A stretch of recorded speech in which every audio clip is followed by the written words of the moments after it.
Hey, everybody. Welcome to Group Chat. It's Dee and me, and we've got a lot to talk about. Big episode. Big ending. Very big ending. Stick around for the ending. There's a little sneak peek at some big news and some job openings. I would say the theme of this episode is football is going up and stocks are going down. And crypto. Web 3 is now Web 1. Yeah, Web 3 was supposed to be like revolutionary, decentralized. It acts just like the stock market, but worse. Yeah, it's the worst stock market. Yeah, glad it's not centralized. So yeah, we got all that to talk about and a lot more. A lot of stories to kick off your week. You ready? Yep. Let's do it. Cash. Ladies and gentlemen, Group Chat. Cash. It's $1 trillion. Hot. Hey, D. Wow. What's going on? Your adrenaline's pumping or what? I mean, I have so much FOMO that I'm not a football fan tonight. I mean, you must have had the TV on. I saw somebody post, this game is insane. Sports. And I was like, I love sports. And then I turned it on, but it was literally like the final, it was just as they went into overtime, final drive, Kansas City scored a touchdown. It's over. So I missed the whole thing. I basically got to watch a decent chunk of both the games yesterday, which is really, really hard for me to watch football at home. Yeah. But I got to watch the two games yesterday, like in pieces. Today, I stayed home all day after like our morning soccer with the kids, whatever. And I got to watch the Rams game first. That's when Brady got taken out? Yeah, that's when Brady got taken out. And I was talking shit on Twitter, like, you know, just the whole, I called it like the first quarter. Yeah. And obviously, as the game went on, it got closer and closer. And basically, they won at the last second field goal to win the game. So you took a risk. Yeah. You had some risky tweets. The thing about it is sports fans are obviously psychotic people. Yep. So any chance to like stoke a sports fan? Because I used to be like the psychotic sports fan that would get insulted and angry by every little thing. But when I stopped gambling, I just didn't give a shit anymore. Yeah. And I also like, I've been around athletes and owners and just been fortunate to be around it for so long. Like they don't take it that seriously. Yeah. Why the fuck are the fans? So do you more like enjoy stoking other people's anger? Yes. Okay, so like, that's your sport. Yeah, my goal is really for the person scrolling on Twitter to be like, fuck this guy. Yeah. So that's you do good in that spot. Yeah, and the thing is I know if you're like a diehard sports fan for that team or that, you either are going to ignore me or you're going to engage with me because you want to talk shit to me. Yeah. And honestly, do you respond to the responses? Yeah, of course. I love it. It's hysterical. And obviously, I had called that Rams game very early, and my brother was calling me a moron. My friend Mikey was calling me a moron. Shut the fuck up. Stop talking about the game, because we obviously want the Rams to win, because if they were going to win, then they play the Niners in Los Angeles next weekend. Yeah. So it's like a big deal. So everyone's like, shut up. And obviously I'm not going to shut up. I'm just going to keep going. Yeah. Especially if you're told to shut up. Yeah, exactly. And then fast forward. So the Bills-Chiefs game, I had it on in the background in the afternoon. You know, we were just playing with the kids, dinner, in and out. Wasn't really paying attention. Started watching after the kids' bath dinner. I sat down with Dominic, my oldest, and we sat down and we started watching a little bit of it. And he was like, I want the blue team. I'm like, you know what? I want the fucking blue team too. And that was the Bills. Yeah. And so, Josh Allen, friend of the pod, and Devin Singletary, who's the running back of the Bills, also a friend. So I was excited. They're all young guys. They're like a cool team. Like we want them to win. So we're rooting. It's back and forth. The Bills just insane touchdown with 13 seconds left. I'm like, oh my God, they won. Dominic and I are high-fiving. I'm like, let's go to bed. I turn off the TV, fire off some tweets, Rams, Bills, Super Bowl. I don't look at my phone because like I'm putting the kids to sleep. I have to put my youngest to sleep. I say goodnight to my oldest. I then pack up, put on a hat and start walking downstairs to get to my car and come here. Yeah. I look at my phone. How did you know it changed? They fucking lost. Oh, so you didn't know until after? No, I didn't watch it. Oh my God. I thought the game was over. Oh my God. Did they come back with how did they tie it up? Was it like a crazy Yeah, they play? had 2 plays. I think I looked at the play-by-play. A pass to Travis Kelce, a pass to Tyreek Hill, field goal, tie, overtime. They get the ball in overtime, and which is like a questionable rule. Whoever scores the first touchdown wins. Then Josh Allen didn't even get a chance. But, I mean, to be fair, Josh Allen had an insane game. The last time he was on the podcast, which is almost 2 years ago, right? I think it was 2 years ago. Before COVID, right? Yeah, because we went out after. Yeah, and he was looking for a watch.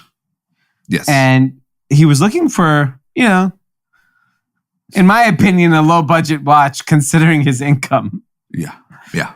After what I saw, treat yourself to that Tiffany AP. You deserve it, Josh. Yeah, you really do. Now he's looking for a ring. Wedding or Super Bowl? Super Bowl. Okay. You know what? You deserve it, Josh. That's the one thing I wish too. I wish I would have. So they just had it in the bag, and then Kansas City came out of nowhere. Yeah, I mean, it was like that the whole weekend. It was just like very exciting. It just, here's the one flaw of the NFL. Obviously, the ratings are going to be bananas. Everyone's talking about NFL tonight, today, yesterday. The way they integrate advertising is still bad. So, I watched football all weekend. This is like my first real weekend of watching football all season, where I got to actually sit down and watch. I don't remember one commercial. I think I saw a Taco Bell commercial and I was like, oh, I would love a bean and cheese chalupa. Yeah. But other than that, I don't remember one commercial. Yeah. That's insane. Except. But what are you doing? But probably because you have kids and shit running wild in your house. But I know. You're on Twitter fuck you, haha. Yeah, so to that point, there was a lot of Amazon Prime commercials where during right before the next play, they would say Amazon Prime. I remember those because it was during the game. Oh, it's almost like don't cut to a commercial because as soon as you cut to a commercial, everyone's going to the bathroom. They're on TikTok. They're getting a drink, whatever, getting a snack. Don't cut to a commercial. I actually think commercial is the problem. Yeah. You're not being effective for your advertisers. I think it sucks. Yeah, I wish you could see, I wish there was data on amount of eyeballs lost during commercial time. Because everyone's doing what you're doing. They're checking on their kids. They're getting a drink. They're talking shit to their friends on Twitter. Yeah, instead, it should be an integrated advertising experience where you're Patrick Mahomes, who's in every commercial already. Yeah. Make him feel like he's actually at the game. Maybe record it the day before and say, yo, I'm about to score this touchdown. Go get some insurance on it. State Farm. Yeah, that would work. I guess we'll see if that $6 million, we won't see. I mean, we're talking about $6 million commercials for Super Bowl. Yeah. And I feel like, I guess probably the same is true. I thought everyone stuck around and watched Super Bowl commercials because that was the thing to do. But I guess that's, at least according to Anand, that's an outdated, no one actually does that. I don't know. We go to the Super Bowl every year. He has no idea what he's talking about. He doesn't know what people are doing. Also true. I mean, come on. Well, look, but I think if you're buying a Super Bowl commercial, you're not actually that concerned about a return, right? You're just spending your marketing budget for Budweiser. Yeah, that's true. I mean, look, I don't even think it matters that it works, but I'll tell you who I'd love to see a commercial from. So, Pizza Slime, the account, I ended up stumbling on it on Instagram. And they posted an Instagram post from Rolling Stone that said, I don't know, Tim might get offended. Let earmuffs, Tim. let the green M&M be a nasty little slut. That's good. Is it just like just the words? Yes. That's good. So Yeah. we talked about the last episode how Eminem is like characterizing some of their characters. And Yeah, it's I don't think causing anyone was a fan. I purposely, every time like Complex posted it or any of those like places posted it, I purposely went and looked at the comments, and there wasn't like, I didn't see one shred of like support. Yeah. It's just stupid. I mean, Eminem has a chance to really like, just come out there and let the green chick do her thing. Yeah. I mean, isn't that also, isn't there a movement for like, like not slut shaming or whatever? Yeah. Like Amber Rose does the slut walk. Yeah. Have the slutty Eminem. Yeah. So now we're down to what? Rams versus... will play the 49ers and the Bengals will play the Chiefs. And the two winners go to the bowl. You got some Ohio in there. I know. I'm pretty shocked. Yeah. I got to root for him. Cincinnati. You want to know what? I just hate Jackson Mahomes. Like, he's just so annoying. Yeah, he's definitely the most disliked person in all of the world. Sports. Yeah. I mean, even though obviously he has, very limited to do with any of it, I don't want Kansas City to win just because of Jackson Mahomes. I want Kansas City to win just because of Jackson Mahomes. Because I want to see him at the Super Bowl doing every dance. It'll just be peak. He's like you trying to like troll people, but like level 10. If Onen was a superstar quarterback, you would be such an asshole. Oh yeah. Oh my God. And then is it so it's next week football extravaganza, then is it a week off then Super Bowl or 2 weeks? Yeah, it's a week off then. Yeah. Okay. All right. And what are you, as far as Super Bowl LA, are you going like 10 out of 10? Are you going to take it easy? Like, how are you? No, I'm definitely going to go. So normally I have an arrangement with some people and I get tickets from, but they live in LA. So it's going to be very difficult for me to get the tickets from them. Yeah. So I pretty much told Onen, like, you got to buy me a ticket. Like, that's fair. So that's totally fair. I told him, like, we need the Coupang stock to go up a little, Coinbase, because like, I'm not trying to sit in the rafters. Whenever I've arranged tickets, we've sat the most insane 50-yard line at like every epic Super Bowl. I've been going since 2009. I'm a big football guy. Football guy. Yeah, but it's got to do it. I'll tell you that the biggest thing that throws me off about the Super Bowl this year, because it's in LA, it's not the same experience. Normally, I get to escape wife and kids, and I stay in Airbnb, and I'm basically like a bachelor for 3 days. Yeah, that's true. Wake up, eating Taco Bell at 4 a.m. Yeah, hungover all day. This sucks for you. Oh, it's terrible. Yeah. I would have thought Super Bowl LA would be best case scenario for you. It's worst case. It's worst. It's literally the worst. I even I asked my wife, I'm like, can I stay at a hotel for 2 nights? That's what you should work out. You should just get an Airbnb.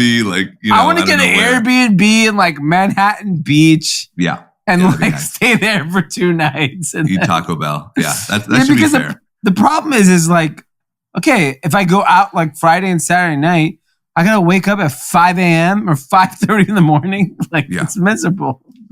Would you rather Super Bowl be in LA or anywhere? I'll take anything. I'll take anywhere. It's just, it's not going to be the same experience. I'm not going to be able to 1 p.m. on Friday, I'm going to go hit the bullshit party. No, I can't. I can't do anything. I'm in jail. I feel for you. This is a tough week. Yeah. One of your greatest, this is probably definitely top 3 weekends of the year. For me, it's Super Bowl, Coachella, Art Basel. Boom, boom, boom. Yeah. By the way, houses at Coachella at fucking The Grove. Houses at Coachella, I need the stock market to go down another 50%. I can't. It's too expensive. Are they absurd? I don't want to sound ridiculous here, but we've rented houses at Coachella for many years. And this is an obscene number, but it's usually in the $20,000 to $25,000 range for the weekend. And you get a really nice house for 4 or 5 bedrooms and everyone's good. Yeah. Which is expensive. I agree. And we're like last minute, bookers, and we get a deal. It's usually a little bit more. Yeah. Those same houses are like 50, 60 grand. Are you serious? Right now. It could drop. Oh, That's why I was joking with Anthony. I'm like, we're staying in Rancho Cucamonga. Oh my God, Anand's got to pay for Coachella too. Yeah. Anand's our sponsor. I mean, it actually might be cheaper just to stay home or rent a house in like 20 minutes from our house. Yeah. And pretend like we're at the desert and then just get a driver, spend the money on like 3 drivers and like all that stuff. Because even if you stay somewhere east and drive like 45 minutes to Coachella, it's cheaper than staying close by. It's ridiculous. Damn. Do you think that's just... Damn, too many people got rich over the last 2 years. Yeah, we honestly, we need ETH at like 600 and we need if like... If crypto bottomed out, we'd be good. If crypto and like, we need another like, Peloton at $4. Yeah. Well, it looks like you might be in luck. Yeah. So first of all, Billions is back on the air. I just watched Billions last night. Holy shit. It is so much better than Succession. Succession is the dumbest show on TV. I don't know about that. Dumb. Listen, it's a different... I don't know. How much Succession have you watched? I've watched everything. You've watched every episode? And you every episode. Today like Billions better? Today's episode, or yesterday's episode, I watched the season premiere. So Brian Koppelman, I think, is the creator, the writer. He does everything. Mm-hmm. They just added Aaron Sorkin. Yeah, that's good. I can't believe that's one of my favorite shows. I didn't know it was back on. Yeah. But listen, the reason you think it's the best is because you're biased. No, it's the best. No, the reason why you think it's the best is because apparently, I didn't know this because I didn't know that one of my favorite shows was premiering. Another guy in that episode had a heart attack on a Peloton. Yes. And so Wags, the character, is on a Peloton. And I was like, Peloton's so annoying. Next thing you know, he's having a heart attack. Oh, my God. And he actually referenced the Sex and the City heart attack. So this episode must have been filmed pretty recently.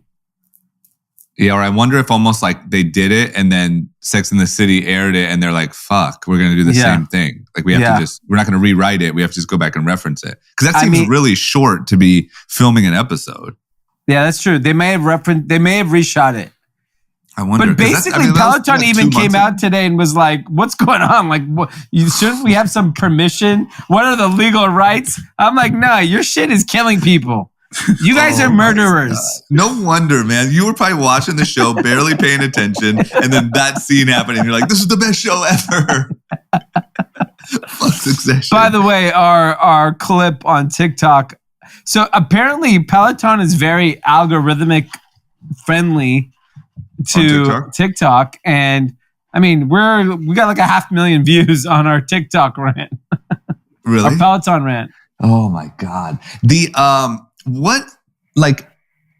It's such unimaginable bad luck to have your brand portrayed that way and also just so happen to be taking a complete shit with your stock price, shut your factory down, and then back to back 2 times within the span of like 2 months, hit TV shows represent your product as deadly.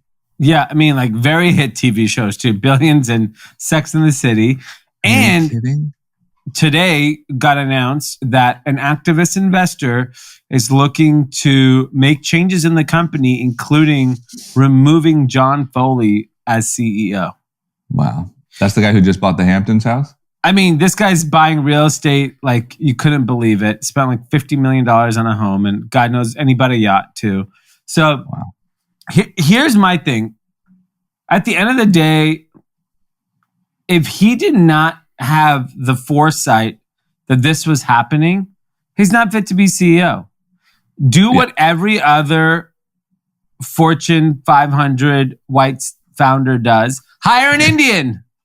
Yeah, that's true. It's very true. Find Raj Gupta and put him as CEO and move on. Become rich. You are the not white guys tap out and get yachts a little too early. Yeah. You know? Oh, man. Go hire the fob Indian and save your business, because this guy is like, he's checked out. He's clearly has lost the confidence. I mean, in the last week, everything that can go wrong has gone wrong for this company. They haven't reported earnings yet, so it's going to get uglier. They're pushing fucking their YouTube page. Like they're marketing like, oh, don't have a bike? That's okay. Come do yoga. Like follow our YouTube page. We have a yoga teacher. Yeah, exactly. I mean, like come on. You're pivoting to be a YouTube fucking page, and you're worth like what, $5 billion or something? I saw someone wearing the clothes the other day. I like almost like felt sad for them. Yeah, I wonder if they realize you're just like, you might as well have the word loser written across your chest. Like, not this week, you know? Jeez. Okay, well, it's so funny, the bad luck, man. I mean, what are the chances you're going to get portrayed that way twice back to back? That's insane. Yeah, I mean, I think it's just a function of like the arrogance of the founder and the company, like, and even the assholes that ride them, their arrogance too. The people that like just, you know, oh, I love my Peloton, my classes, this. Shut up. Got it. So you hate the whole thing. You hate the customers and the company. No, I hate the customers the and CEO, I hate them all. The company, the customers. I mean, it is literally a bicycle with an iPad. Yeah. It's still worth $8 billion. It lost $300 million the last quarter. It's going to fucking zero. No one is buying this company. What's going on with like Mir and all the other, you know, like, isn't Peloton like the case study for the fact that there's such a demand for at-home tech workout things? No, of course. If you finance, you give people dumbass financing options, buy now, pay never, bike never, then sure, like people will take them. Now, pay never. Fat now, skinny later. Like skinny never. Skinny the new never. Peloton program. Yeah, I mean, it's so funny. Like people defending the company on Twitter, like it changed my life. I'm like, buy a fucking bicycle, go outside. Vitamin D would change your life too, fatso. Got it. Okay, I got it. Listen, before you get canceled, let's move on to the next topic. The entire stock market, by the way, is just it's over. Yeah, fucking cream. So this is Sunday night. You know, we're gonna wake up and see where we land, but I have a feeling it's gonna be a lot of red. The Nasdaq's down 11% so far in 2022. Yeah, close to the worst start since 2008. Yep. Which we all know that wasn't exactly a great time. What the fuck's going on? Like, what's your opinion? Are we in for a rough little bit here? Is this a little blip on the radar? I mean, we're seeing just a correction, and I don't know. You know, you can make your interpretations however you like. Stock market is a leading indicator. It is not a lagging indicator. That means it is telling us what the future holds. The stock market is telling us that all this growth is slowing down and we kind of got ahead of ourselves. So if I was just a regular person navigating life, I would be like, it's not affecting me right this second. What's happening in the stock market doesn't affect you right away. It takes time. But what it is telling you is that growth has slowed. Profits and earnings are going to get hit. And things are going to be tough for a lot of America's biggest companies. That doesn't mean all the companies. It just means some of the companies are going to get hurt. And in this case, it's a lot of like growth technology companies. So think, everything from Shopify to Twilio to Snowflake to, those types of companies. And I was looking at a company like Shopify. So that's a company we obviously, our listener knows. I'm sure a ton of our followers and listeners all have Shopify businesses. And that's been a stock that's just been on an absolute tear.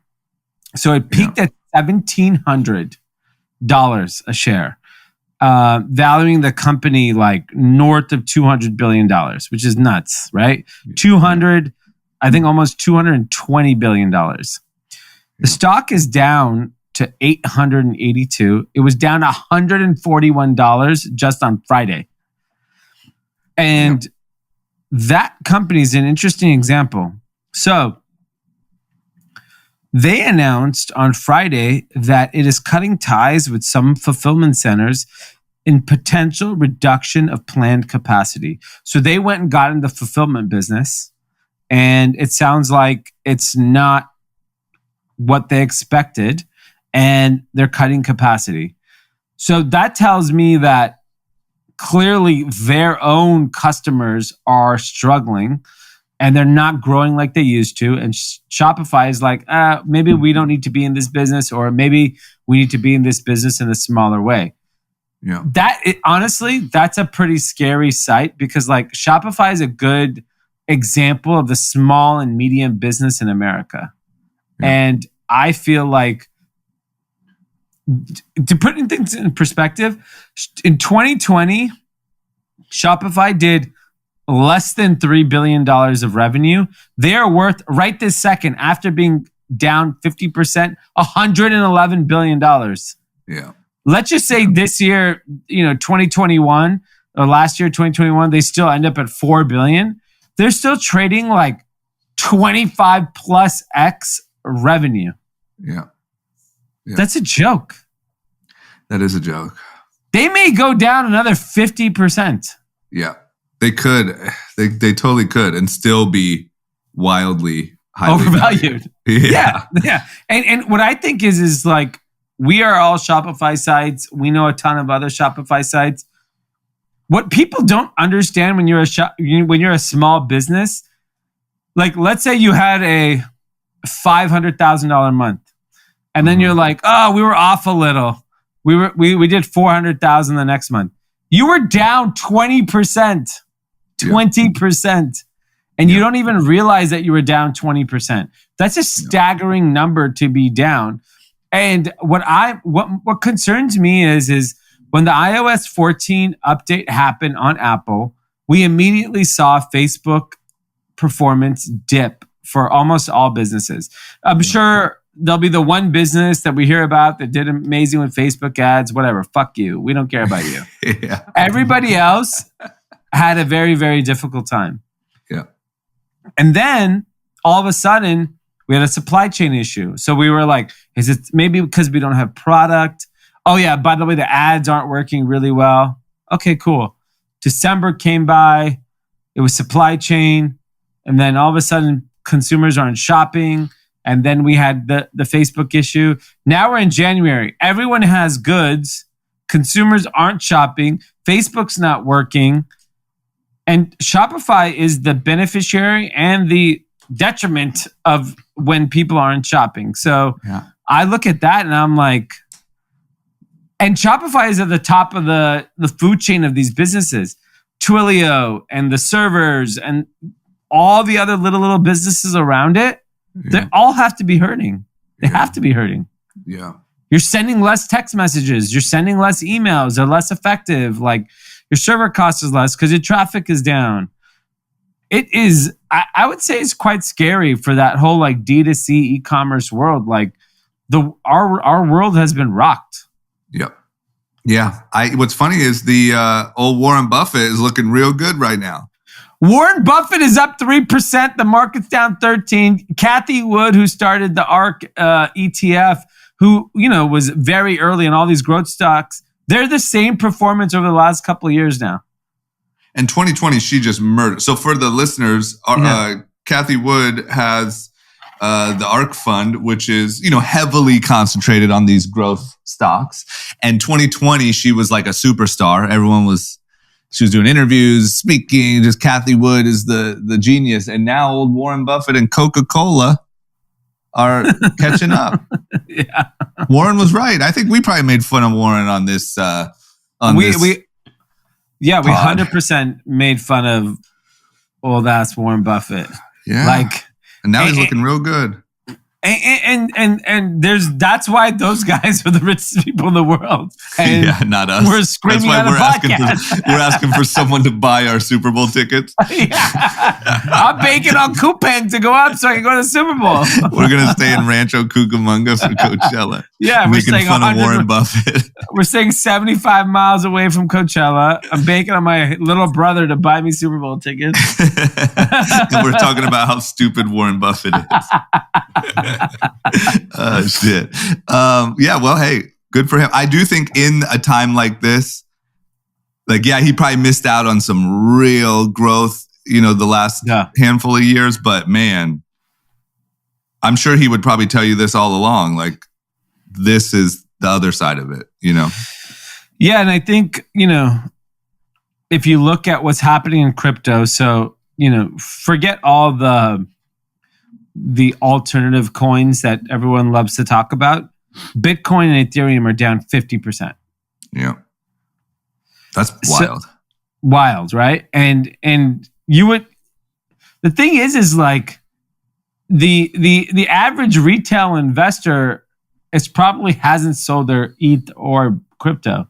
So it's definitely like big money that's exiting. Yeah. So my challenge is like, if Ethereum and Bitcoin are going to follow exactly what the market does, I'd rather be in the market than crypto. That's what makes no sense to me. The whole thing about crypto is it should be reversed. When the market goes down this bad, crypto should skyrocket. Or at least hold. Yeah. So that just tells you it's just like any other investment security. It's just following the market, following the liquidity of the market. And I'm not saying it doesn't mean that Bitcoin and Ethereum can't do well. It just means it just tracks like everything else. Yeah. That's and so weird. It's not an inflation hedge, which is what everyone was trying to make it to be. Bitcoin is not gold. Because everyone said it was gold. Because gold in a time like this is stable. Yeah. Don't you think that this is more a symptom of, even though people say it could be a store of value, it could be digital gold, it's still treated as, it's still like the people trading it are trading it for a quick come up. They're not storing value there. Gold, you're never buying gold thinking you're going to double your money in the next year. But crypto, it's still a lot of quick money. Yeah, I agree. Sneakers. But the narrative was always Bitcoin is gold. It's a hedge against inflation, blah, blah, blah, all this stuff. It's being used wrong, And I think when times like this, it gets proven how, it could be digital gold, but it's not being used that way at all. Yeah, and I'll give you a perfect example. So Darren Ravel, who's a sports kind of reporter, Twitter guy, he posted, this is really funny. On November 12th, Odell Beckham Jr. signed a deal with the Rams worth $750,000. He got released from the Browns. Yep. He announced he would take that all in Bitcoin. Okay. At the time, Bitcoin was worth $64,000. Oh boy. Today it was worth $35,000. Today the deal is worth $412,000. Odell will be taxed on $750,000 federal and California state tax. It will be 50%. That means Odell, as of now, has netted $35,000 from the Rams. Is that accurate? Is that really how? I mean, that means did they pay him the whole amount up front? Yeah, they wrote him a check or whatever. They wired him the money, or actually, forget it. They transferred Bitcoin to him. Yeah. So then it dropped, but he wouldn't be taxed. He got taxed at that moment. Damn. Yeah, because he's being transferred it, huh? It's not like he's investing in it. Yeah. Oh boy, if that's even kind of accurate, that's fucking insane. I mean, he got paid a fucking Chrysler 300 for this season, and he actually is doing well. What's funny is the mayor of New York, the president of El Salvador, President of El Salvador is gonna bankrupt the fucking country buying all his Bitcoin. Yeah, and he just talked the other day. I just bought $15 million of Bitcoin. What are you doing? Someone take away his Robinhood. This guy, like 6 months ago, this guy was like revolutionary. Yeah, and now he's fucking gonna. I mean, now him and his USB stick are gonna run. Yeah, all that's gonna be left is a fucking military coup and a USB stick. By the way, like a ledger. If you're the head of state and you're not the head of state of a very wealthy country, you should be buying fucking U.S. Treasury bonds and keeping your money safe. Yeah, he played a lottery ticket. He's like, fuck it. If this works and Bitcoin goes to $1 million a coin and El Salvador is the richest country in the world, I'm a fucking genius. This guy has like 400 Bitcoin. 400. It's not like they have one. It's a joke. Oh, that's what it is? It's 400? I think roughly. It was 400, yeah. Oh. Okay, well, look, he played a lottery ticket, and right now it's getting real tough. Oh, my God. And then what about the interesting thing is it's also earnings time. Yeah. So this week is Apple, Microsoft, Tesla, a bunch of these, key growth stocks. I worry that's going to be bad for them. I mean, who the fuck knows? But I just, you know what I mean? I just feel like... Yeah, they're going to find the weakness just for a reason to sell, is my opinion. Like, and look at like Netflix, what happened to them? Like, I'm guessing all these people probably set their numbers, their targets super high. Yeah. I mean, I'm curious to see if Microsoft, I could see completely crushing earnings, not having an issue. Apple, I don't know. I wonder how the iPhone went. It'll be how the iPhone went, right? Yeah, it'll be completely dependent on the iPhone release and how the consumer kind of engaged. Tesla, I don't know. I mean, I can't tell. Tesla, you can never tell because they could be like, yo, we're not delivering cars anymore and the stock could double. So yeah, I mean, exactly. So I don't know. Those are tough companies.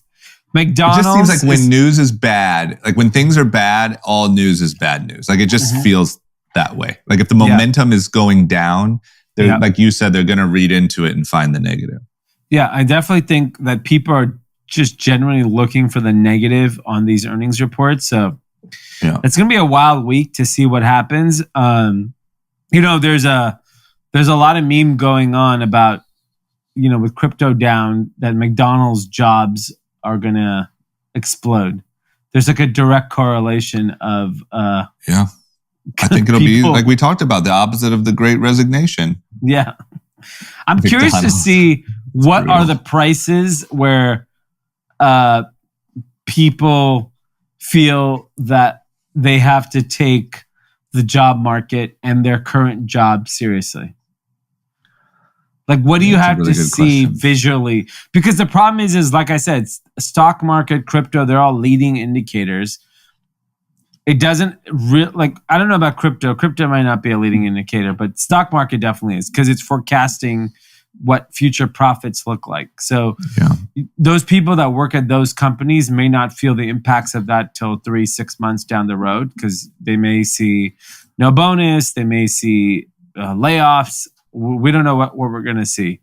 But I'm curious what happens to that average person. Like what's the wake up call for them? That because if I'm working in a job right now and I have any awareness of what's going on in the stock market and crypto, I would be like, I'm bringing fucking donuts for my goddamn boss tomorrow. Yeah. Yeah. That's for sure. That's for sure. Yeah. But I think it's time, right? Like we talked about, like if you've not had a job for the last year and a half, you're going to have to not be able to pay your rent. your girlfriend leaves you. It'll be, if I feel like even at this level, if crypto stayed here for 4 months, it would cause, I don't feel like it'll be, everyone's going to fight it as hard as they possibly can. And then if it's sustained over a long period of time, I think you're back. I think you're turning in resumes. Yeah. But it's so hard to go from this long of not showing up to a job somewhere to finally go do that. Yeah. I mean, I'm just more, it's not just the work from home, it's also the mentality, right? Like right now, everyone feels like they can make money doing something else. Yeah. Like I can mint an NFT, I can Uber, I can whatever. I don't know all the different things people are doing to make extra money. When people don't understand the trickle down of, I'll give you an example, Shopify. Let's just take that world because we understand it. Let's say your $5 million revenue Shopify site, it goes down to $3 million of revenue. Yeah.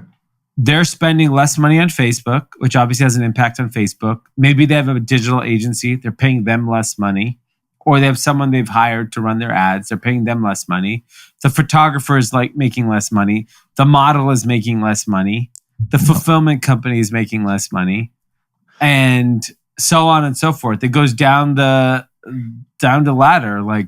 Everyone's making less money. And eventually you're like, what's But I don't even think, to be honest with you, I wouldn't even be as concerned about all the people that you just mentioned.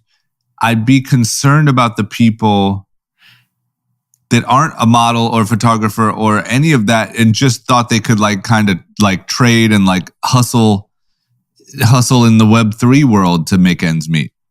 Yeah. Those people are potentially screwed if it stays like this. Yeah, I mean, the thing is clearly Bitcoin and Ethereum are not the US dollar.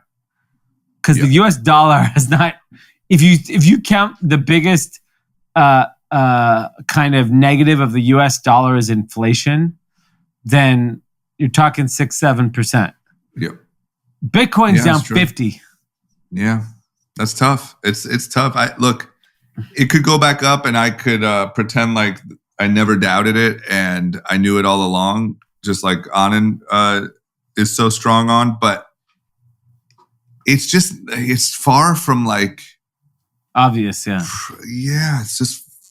It feels like for all the people talking about it and the big money getting in on it and all that stuff, this is gnarly. This isn't some volatility. This is wild. Yeah. But what's interesting is you look at Bitcoin, the market cap of Bitcoin is $670 billion, right? Yeah. That's nothing in the grand scheme. That's a global asset, right? Anyone can buy Bitcoin all over the world. Yeah. Microsoft is 2.2 trillion. Apple is 2.6 trillion. Amazon, 1.5 trillion. But that's why this shouldn't affect Bitcoin.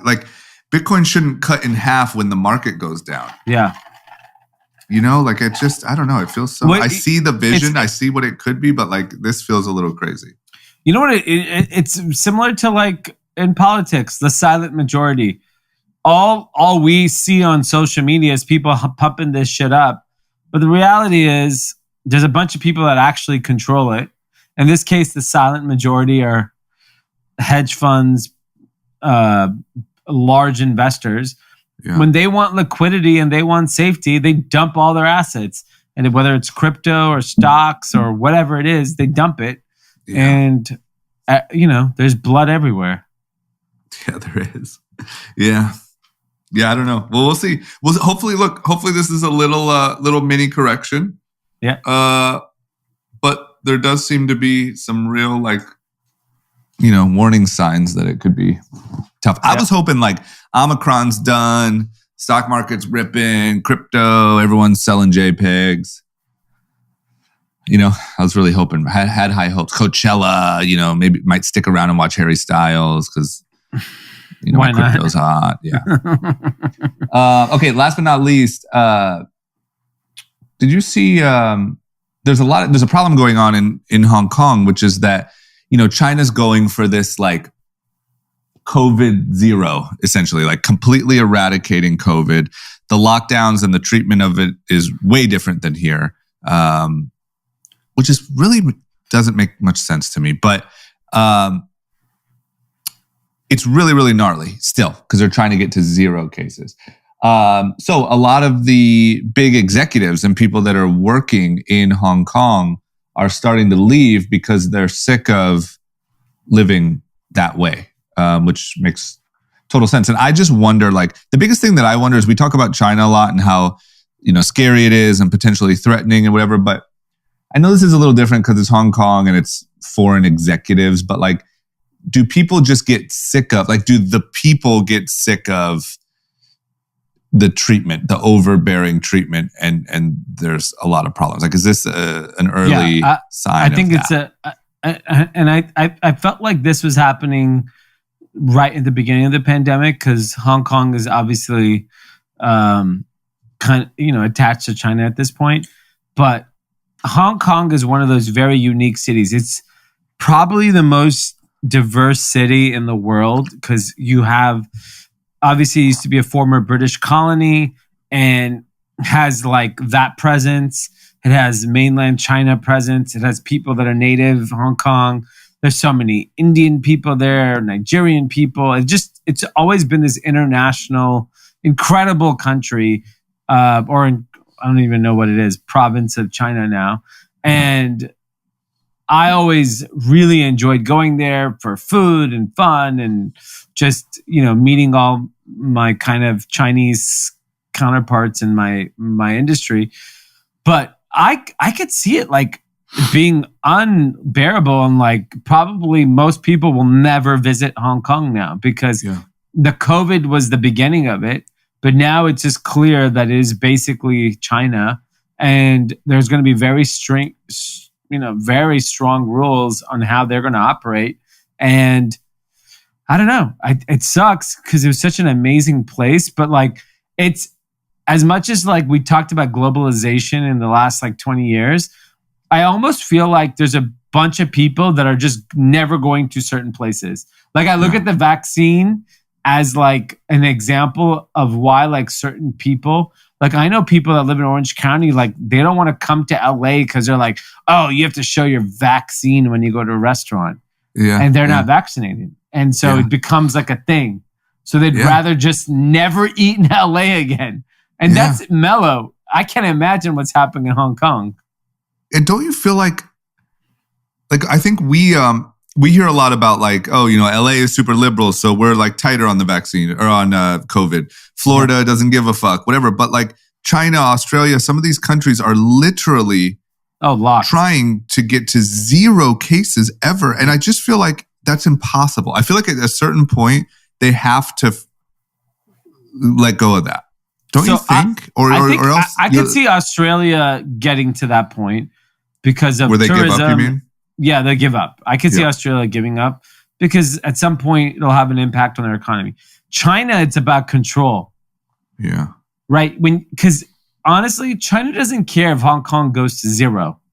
What do they care? Like they're playing the long game. Like it's better for them to control Hong Kong and honestly get rid of all the foreigners. Who cares?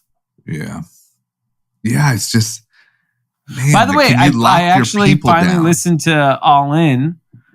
I listened to like the error or the apology. The apology. I listened to like I don't know 20 minutes of the episode where they all where he got in trouble, and then I listened to the apology, just the apology portion of the episode. What'd you think? Did you listen to it? Yeah, I did. Look, I thought there were some. Like I thought there were a couple good points, but it feels I don't know. I mean, it felt like he was reading a teleprompter. He was for sure. That was not from the heart. No. I mean, look, my honest opinion, if I'm just being honest, is I think that Chamath like really showed his like arrogance. You know, like, I don't know, we record a podcast 3 days a week. Sometimes it is easy to just like talk to each other like we're in a private room, and you know, like we'll be like, oh shit, that might have came off wrong if a lot of people are listening. And I feel like they did that, but he sounded so arrogant, and like the way he said, like, nobody cares. You know, no, hey, listen, sorry, but nobody cares. It's just like, come on, man. Like, I see the point you were trying to make, but you just came off so like arrogant, and then the apology was so like red. I don't know. It just comes off very high horsey to me. And does it have any impact on I know it has no impact on his investment career because no one cares. But what about the podcast? Does it have an impact? No, it doesn't. Because look, I mean, no, it's not serious. I mean, even though didn't the White House comment on it? Did they? Yes. Oh my God. Can somebody look that? Tim, are you can you look that up? If the White House commented on the All In podcast, but it was on every, like, you know, every news outlet, everything mentioned it at least. Wow. But look, at the end of the day, no, it doesn't. It doesn't affect. I can't see how it would affect them at all. The only thing I could ever see him being or them at all being affected by is his NBA relationship. Yeah. Like if they were like, yo, shut the fuck up, or like stop doing a podcast. Like, you know, if like they were like, hey, if you want to keep being an owner of the team, you're not on that podcast anymore. Yeah. But no, I don't think it affects them. Do you? No. I think it's already almost forgotten. Like, it's too obscure for your average person. It's Chamath Palihapitiya. Yeah, first of all, it sounds like an alien. Yeah, talking about. I'm just saying to your average, like, he's an alien talking about another alien group. Like, no fucking chance. Yeah, Chamath Palihapitiya and the Uyghur genocide. It's like you lost 99.9% of the country. Can you imagine the person like watching NFL in like fucking Missouri, and they're like, Chamath Palihapitiya and fucking Uyghur Islams. If you walked into a bar in the middle of the country and said, did you hear what Chamath Palihapitiya said about the Uyghurs? They'd be like, what the fuck? Chill with the racial slurs, bro. Yeah. I think it blows over, and I don't think it affects anything. Which, look, to be honest, I don't think that it should. I don't think they should be punished. I think you should have the right to say that. I just think he sounded like an asshole. At the end of the day, he at the end of the day, he came off arrogant. That's fine. He's not a bad fucking person because of a statement. Like, I'm sorry. Like, it's so ridiculous. Like, you're allowed to be a dick and have a podcast. That's okay. Yes. You're allowed to be a dick, and you're allowed to be rich and be a dick and move on with your life. Yeah, I agree. But yeah, I think it's too abstract for anyone to like, any big groups to mobilize, you know? Yeah, exactly. There's no picket signs. Did you see, Tim? Did you get any results? Yeah, there was no comment from the White House, and Fox was upset that there was no comment from the White House. That's so interesting, because I saw a post that said these guys started this podcast. I thought they said it on the episode. Anyway, well, for the listeners, I don't know, but I thought for sure that there was a comment made. But either way, every news outlet talked about it. But yeah, whatever. No one will even mention it next week. No, I agree. Okay, that's all we got. I'm gonna go watch Euphoria. You should and it watch looks like Billions. now Billions. You should definitely watch Billions. Maybe I'll watch Euphoria first, and then I'll watch Billions to, like, you know, get rid of that icky feeling of watching a bunch of 16-year-olds do drugs and have sex. It's a great show. I love the show. I love the way I love all of it. It's just like, it gives you a little bit of a gross feeling. Yeah, I don't think I could ever watch it. You don't watch it at all? Euphoria? No. It's so well done and so great, but it's just like, why? I don't know. Like, couldn't they have been in college? Yeah. You know, like, wouldn't that still be a good show?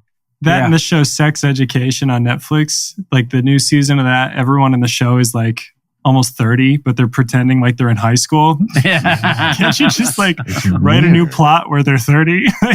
Nobody's buying. I don't like technically if I believe this, I'm watching like two 16-year-olds bone in a bathroom. Like, I don't know. Yeah, you should be in jail for that. I know. I feel like it's like Chris Hansen walks out at the end and says, let's see. Christopher, did you enjoy that episode? You like Euphoria? All right. Well, wish me luck. Did we have any shout outs? I have 2 quick shout outs. Shout out to Ryan Tierney. He had a big party that I went to on Friday night.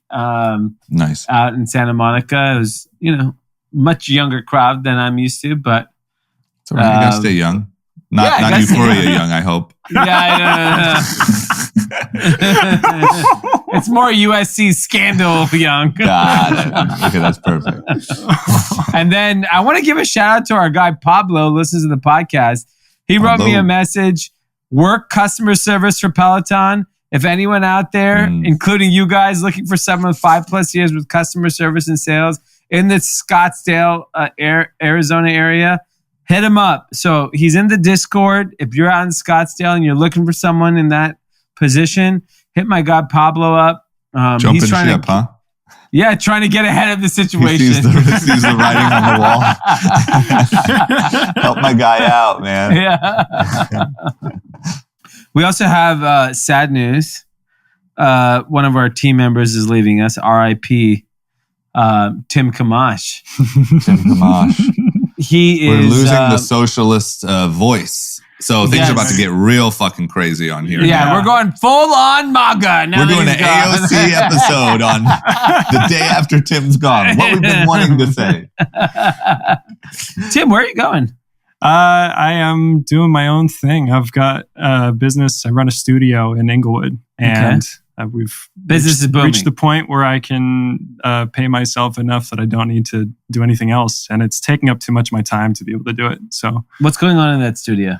We're doing live streaming for artists as well as recording and mixing, and also working with NFT stuff, metaverse stuff. Partnered with NFT Oasis. Yeah, look at you. I can't wait. I'll wait nothing to do with socialism is happening there. It's the opposite. Yeah, he's got a full-on corporation. But I'm gonna wait. I'm gonna wait. We'll do a full proper send off. When's your last episode, Tim? Is it Thursday or Sunday? It's February 1st, Tuesday.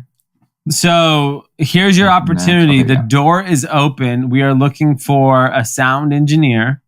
Tim will help us describe his duties here at the podcast. We'll post it on social media tomorrow. You have to be located in LA. We record obviously 3 times a week. If you're interested, check us out. Hit us up. Hit up Jordan or anyone on social media, and Tim will interview you. Ooh, that's good. Yeah. Good. Hopefully you're Pro Tools proficient. Yeah. What else? Yeah. So we'll put that together. Yeah. Give us some highlights. Some highlights right now. Yeah. You have to know how to take some criticism. You got to know how to take a joke. And you also have to know how to take shit out of podcasts when we say crazy shit. Yes. Good editing skills. Diligent. Good memory. When we're insulting mass groups of people, you need to be able to remove it. Okay, so we'll do a full rundown we'll do a send-off episode for Tim. Yeah. We'll do a rundown of skills needed, and we'll post that. And then, hit us up, DM us, whatever, reach out, and come on down. I mean, it's better than a college education. Seriously. Is that it? That's it. Okay, good stuff. Everyone have a great start to your week, and we will see you on Tuesday. Bye-bye. Bye-bye.